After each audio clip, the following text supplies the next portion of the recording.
So, good afternoon, everyone. Before I start giving my talk, I want to share a little something about myself.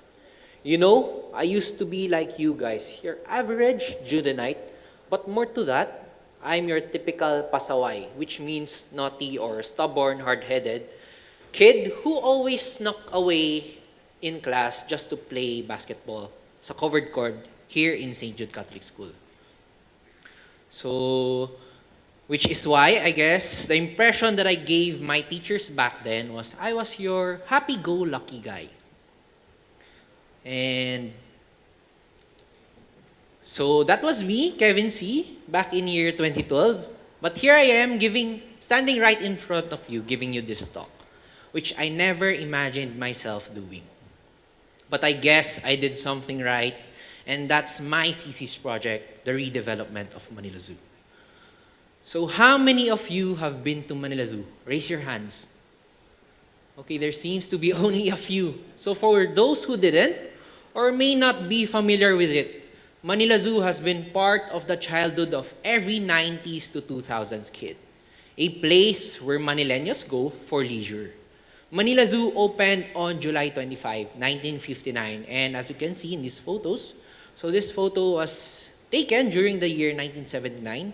And on the right side, this photo was taken during my thesis project, the year 2019. As you can see, it's been already 60 years, and there's not much new infrastructures, no improvements. The cages were all rusty and not well maintained. So after seeing the state of the zoo back then, I realized that the zoo desperately needs a transformation. As we all know, animals can't communicate with us unless you have superpowers, just like Aquaman. So, however, as far as I'm aware, none of us have the ability to do so. So we must do our best to understand these animals that live alongside with us. So as an architect, I look at spaces and think of ways on how I can improve them. I am always on the lookout for ways to make these spaces both aesthetic and functional for those people who will be using it. Now, this brings me to the question of who are the primary users of the zoo? The answer is the animals. They are the ones who stay in the zoo most of the time. That's why I gave more importance to them. So the goal of my thesis project was to provide them with the best environment where we try to replicate their natural habitat. So I remembered some people doubted my thesis project, and said that it was just an ordinary renovation project, and it wouldn't make that much of an impact on my juries. But during that time, I was doing my thesis project, I realized how much the renovation can do to help the lives of the animals that are staying there. So the goal of my thesis was to bring Manila Zoo back to its prime and make it on par with the zoos abroad, just like Singapore Zoo, Hokkaido Zoo, and Melbourne Zoo. So I designed the zoo around these key design concepts. So first is naturalistic environments, where we design enclosures that closely mimic the animal's natural habitat, making their living space more comfortable and improve their overall life. So as you can see, this is the proposed Mali's enclosure. Mali is the elephant that is living in Manila Zoo for almost 50 years. And on the right side, this photo is the concept of a tunnel running down the body of water inside the Manila Zoo, showcasing animals like reptiles like crocodiles, alligators, or other river animals. So next is conservation zones. These are areas dedicated for educating the visitors about the local wildlife, biodiversity, and the conservation efforts that we need. Next is, of course, recreational centers. I didn't forget about the visitors that will be visiting the zoo. So I created cafes, playgrounds for them to enjoy their stay inside the zoo. Fourth is rehabilitation centers for rescuing, rehabilitating, and releasing injured animals or endangered animals back into the wild. Fifth is, of course, sustainable design, implementing eco-friendly features just like solar panels, rainwater harvesting, and wastewater management to reduce the zoo's environmental impact.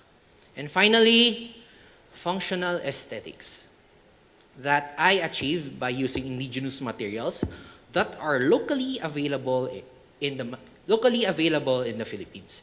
These design elements contribute to the overall aesthetic of the zoo, which can also help promote local materials that are only available in the Philippines.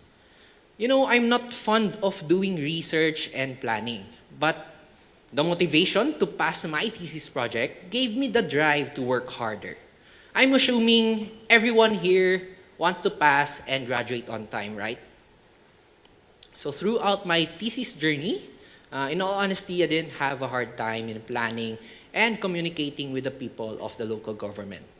After they heard that I wanted to make Manila Zoo my thesis project and bring it back to its prime, they openly lent me a hand, so I didn't really have a hard time in communicating with them. So the only challenge was, of course, during the renovation period, we need to keep the construction not that invasive and so that the animals won't get stressed during this period of time. So the day of my thesis defense came, and luckily, I passed. So can you guys guess what I did next? Doing us millennials do best, post it on our social medias. So I shared it on my social medias, Instagram, Facebook. At first, I just wanted to see how much engagements can I get from this post. So how many likes, how many shares. But after a few days, I received a text from a counselor in Manila saying that Mayor Isko Moreno wanted me to go and meet him. So the following day, I met with Mayor Isko Moreno, and he actually liked my thesis project and wanted it to be constructed right away. And now, we have a newly renovated Manila Zoo. So, till this day, I still can't believe that a happy-go-lucky guy like me would actually get lucky and was given this opportunity to share his ideas to the local government. Now, after sharing my story with you guys, I have a question for you all. How many bright ideas are brewing in your minds right now? Ideas that have a potential to bring about positive change.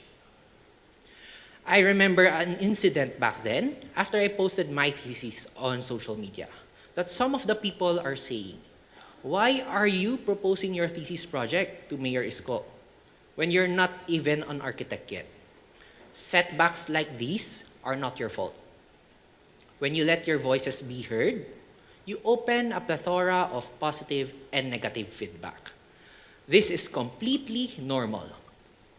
Just to give you an example, when 80% of the people are saying you did a good job and the 20% are just hating on you, just ignore them. They are just the minority. Always remember, there is no harm in trying. Even the smallest actions can be immeasurable. Especially now on the age of social media where it is easier than ever to get your voices out there. Social media is a powerful tool capable of doing anything from communicating with people from different continents to actually change lives thanks to online petitions. Social media allowed my thesis project, a project that I thought was just another stepping stone towards my college degree, to actually reach the table of Mayor Isko Moreno and cause an actual change.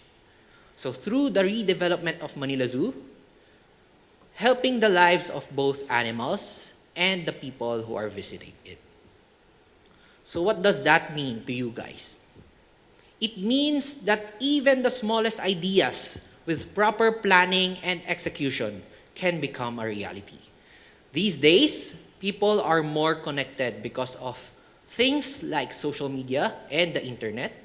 And so, what better time it is than now to share your bright ideas?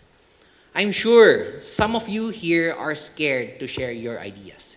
But I'm a living proof that even the most pasaway students can create a positive impact on our community. From outstanding, which literally means standing outside the classroom for being too noisy, to actually stand here right in front of you giving you this talk. I know it's a little bit cheesy, but I guess my thesis project ignited the spark within me, and it awakened a collective desire for change and redemption. So believe in the power of collective action. Know that your ideas, no matter how big or small it is, can still leave a lasting impact on the society. So my point is, with any passion that you have, whether it's your hobbies, your dreams, or your future career, you can always succeed as long as you try and give it your all. Always remember that it's never too late to try something new. As long as you put your heart in it, you would be able to make your own mark in this world. I want to leave you all with this message. Embrace the opportunities that lie before us, just like my thesis did for Manila Zoo. And together, we can create a brighter and a more compassionate world. Thank you.